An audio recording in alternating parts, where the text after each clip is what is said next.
episode 4.1 of the Fit Pro podcast. This will be a two-part episode. The next episode will be released tomorrow.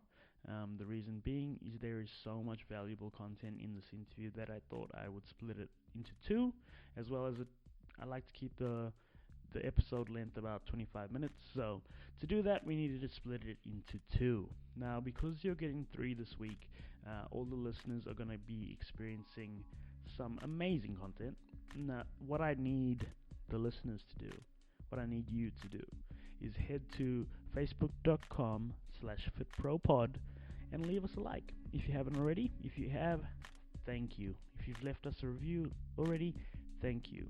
If you haven't left us a review, head to fitpropodcast.com, and on your favorite episode, you can leave a review. There's a button that says leave review.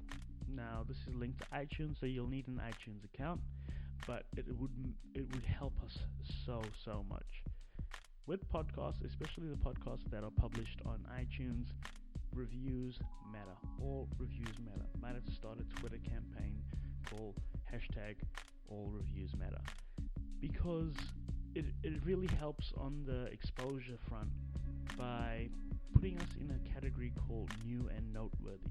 Now, new and noteworthy allows us to reach new listeners to podcasts and old listeners to podcasts, but gives us a higher level of exposure. So if you love the show, leave us a review. It would mean a lot. Now that all the housekeeping is done, enjoy the podcast.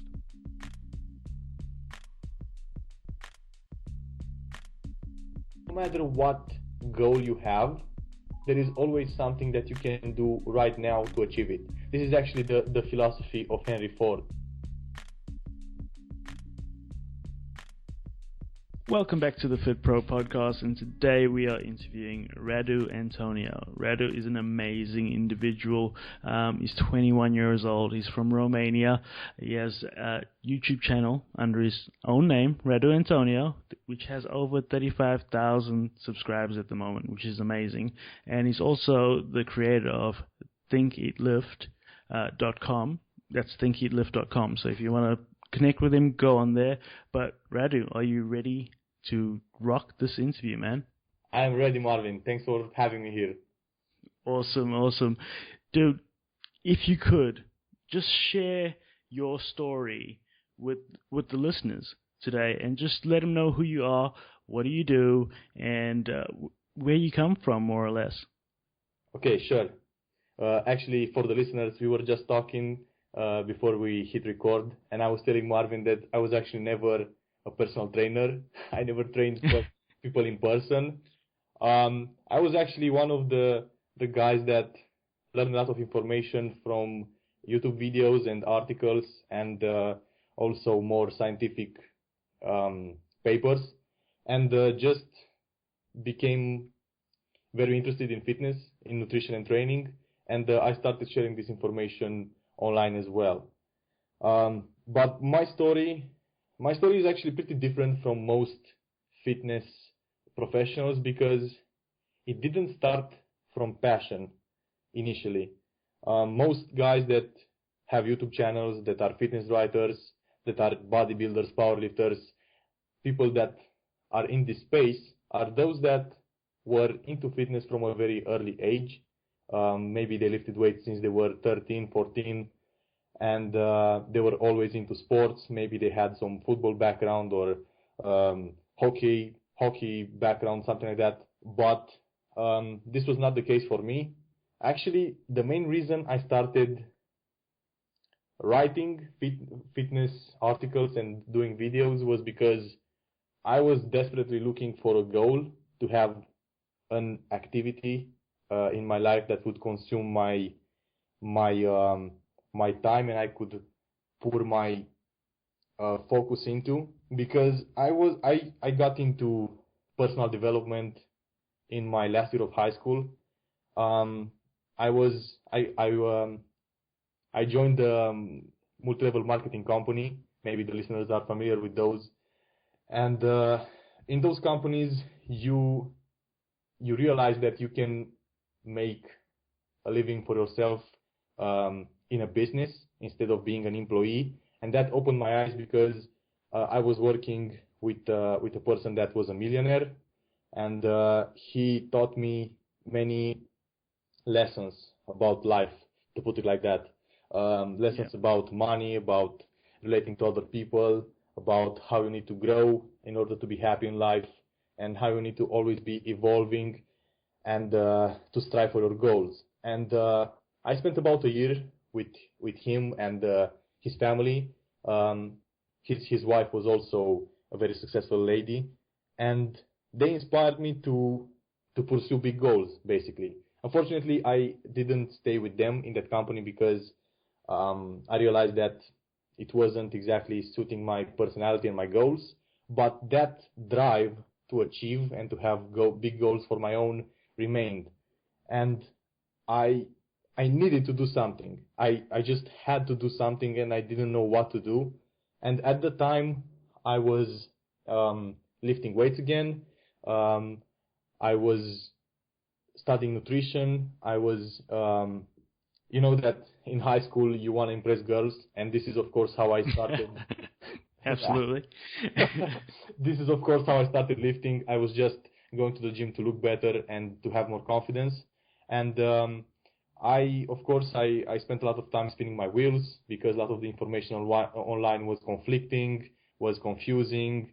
I did all the low carb diets, cardio, starving myself, and I just for a while I had no results. But then, so this was before I was working in this multi-level company. But so while I was working with this amazing guy, with this millionaire, I wasn't working out. But then I started lifting again, and I started learning more and more and more about training, about nutrition. And when I finally quit that company and I didn't know what to do next, I thought that I would give fitness a chance because it was the thing that I knew most about. In that year of personal development, I learned a very important lesson, that the amount of money you earn is always directly proportionate to three things. Number one, the need for what you do. Number two, your ability to do it. And number three, the difficulty there will be in replacing you. And because I was inspired by this man to earn more money for myself and to set bigger goals, I needed to find an activity that I could fulfill and basically hit those 3 points. How could I find something that a need in the world, something that I'm good at, that I could provide service, and then how could I become difficult to replace in a certain field? And I started analyzing myself and my skills, and I realized that fitness was really the thing that I knew most about, and how I could help people best. Because I was already giving advice to my brother, to my family, to my friends, and they were getting leaner, they were building muscle. So I knew what got results in the gym and with nutrition. So I thought that I could start sharing this information online because I needed to fulfill those 3 points, basically, because I knew that was the key to building a successful business, to provide service. And dropping straight knowledge bombs. I hope everyone's listening. He's telling you to become more valuable to the marketplace. Just be valuable and add incredible, well, again, value to everyone around you. Continue, man. Continue. Yeah. Okay. So how I started doing what I'm doing right now is the guy that saved me from that fitness confusion was Gregor Gallagher from Kino Body. I came across his videos sometime in the summer of 2013, and I started reading his posts, and I realized that the information he was providing was finally something that was trustworthy, that got results. And It got studies behind it. Greg was sharing his sources, so I can go and look where that information came from, because that was something very important to me. I needed to know who I'm listening to. And I followed Greg for about 6 months, and only then I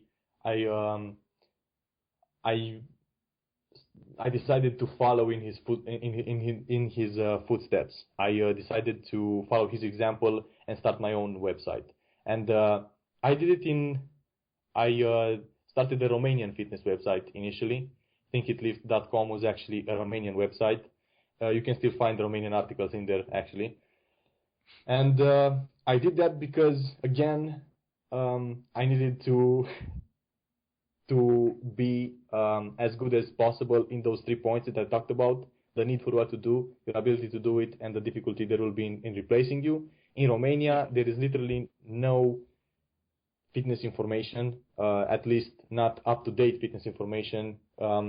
Both writers, nutritionists, and trainers are still, they still believe the information that we had in the late 2000s and maybe even 90s.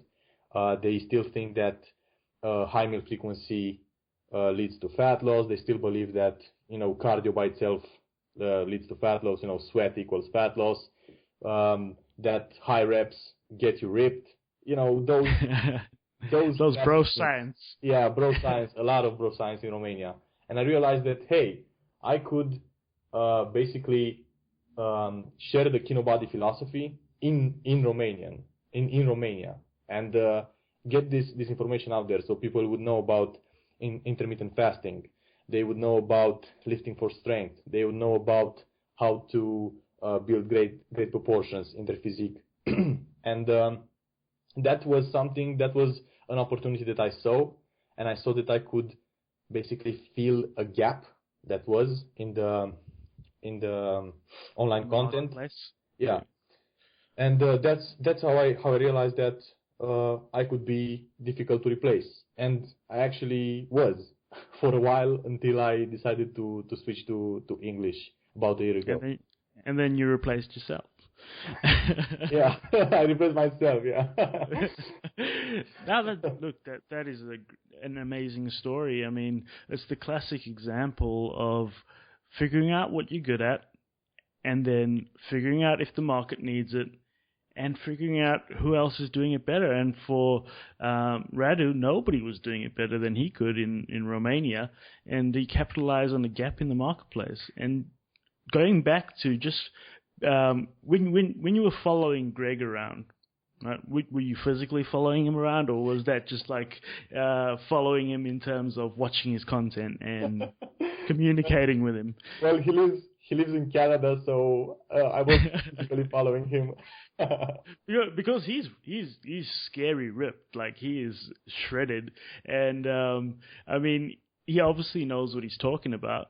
And back to your intermittent fasting, I absolutely love intermittent fasting, but trying to explain it to people that have never heard about it, they're like, no, you're starving, that's bad, you got to eat 6 meals a day. And again, when you break it down and you explain to him, no, you don't. It's calories in versus calories out, and then work from there. It's sort of mind altering, because you're breaking the paradigm of what people think fitness should be. And for one, I thought there was only like powerlifters in Romania, if I'm being honest. And I mean, you guys are strong as hell. But back on track, I mean, Radu, that's a great story. And now that you've become sort of very valuable in your space, and you are a fitness professional in my mind, and in probably the mind of your supporters as well. And my definition of a fitness professional is somebody that gets paid to do what they love, and it just happens to be in the fitness space. Mm-hmm. Now, as a fitness professional, how do you generate revenue today? I'm currently an affiliate for Kinobody. I'm basically promoting the products that I use, and I currently use, and that I used to achieve my current physique, because I started following Kinobody in the summer of 2013, and that is the philosophy of nutrition and training that I applied since then. And I'm just telling people, hey, these programs are good, you should buy them. And if they use my links to buy Greg's programs, I earn commission. And this is how I generate revenue. I basically create valuable content so people see that they get to know me, they get to trust my information, and they can verify it for themselves if it's good. I always link my sources, and then I say, if you want to learn more, if you want to learn the complete program for achieving your goal physique, then hey, check this out. And if they get a KinoBody program through my links, I earn a commission. And this is currently the only source of revenue on my website. Oh, yeah. So you haven't monetized your YouTube channel yet? No. I don't like putting ads on my videos. Me and you both, brother. Me and you both. To keep it. What people got to realize is that sponsorships and endorsements and your advertising, you got there's a trade-off. You got to figure out how much you're willing to accept to dilute your content, because that's what it really is when you are diluting your content. But again, if you've created massive value for yourself and you are valuable to the marketplace, you also deserve to. So is that in your future with YouTube at all? Putting ads are good to place in your videos if you do content for entertainment. If you do something like vlogs or maybe funny videos, because people are there to have fun, and if they see an ad in the process and they buy whatever, it's a good source of income, and you really haven't bothered your viewers in any way, and or directed them to a useless product, because they could have found that link anywhere. But I think that as someone that shares valuable information online, you have some sort of a responsibility, because every ad that appears on your videos is associated with you, like you endorse it, and I don't like that. I don't want that. I don't want people to think that, hey, Radu is promoting this to us. This is probably a good product to buy. Let's buy it. And in addition to that, another reason that I don't want to have ads on my videos is because my videos are usually are highly packed information, and you have to be concentrated in order to get the information. And if ads appear and distract your attention, you probably miss some stuff.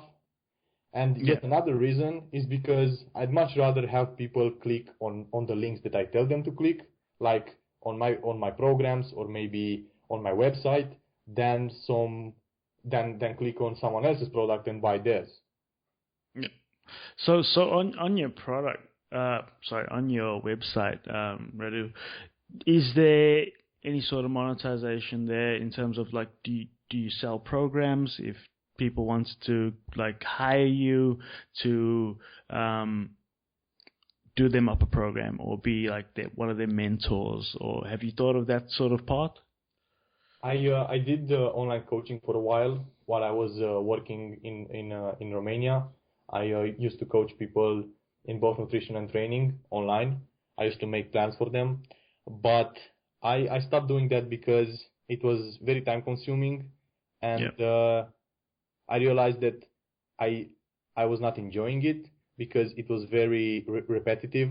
I had to tell people the same thing over and over again. A calorie deficit for fat loss, strength to gain muscle. This is your training routine. This is your meal plan. It was the same, and I got bored really, really fast, and I actually dreaded doing those plans for them. So I realized that I was much more inspired by doing content, by always striving to improve the quality, to improve the storytelling of my videos, to improve my knowledge to be able to synthesize the information better and put it in a more easy to understand way. Those small improvements in my work are what keep me going. I enjoy the work itself more than I enjoy the result that I'm getting, the money that I earn or the recognition that I earn. I enjoy more the work itself, because this is basically what fills your days. Yeah. So this is the reason why I stopped doing online coaching. But on the website you can find on the product page the KinoBody programs, and in the near future ThinkEatLift is gonna release some products of its own. So our brand is gonna have some fitness programs as well, and maybe some physical products such as t-shirts and maybe gym equipment. We will see. But currently, so if the listeners are listening to this in May 2016, it's all body programs on my website. Perfect. And that's a big coming soon, listeners. That look, Radu's going to be putting out some more dope stuff in a minute.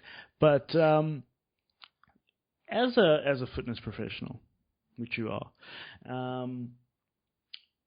was there ever a point? Okay, because you've been doing this for a few years now. And was there ever a point where you've gone, maybe I should go back to a desk job or a office job, or maybe I should stop chasing this goal? Was there ever a time, or have you always just been laser focused? No, that never happened to me, because I was lucky to learn the success philosophy before I learned the fitness philosophy. Before I started working on my website and on YouTube, I studied several of the best success books out there, such as Think and Grow Rich, such as Bob Proctor's Materials, Jim Rohn. I told you I was mentored for a year by this incredible man.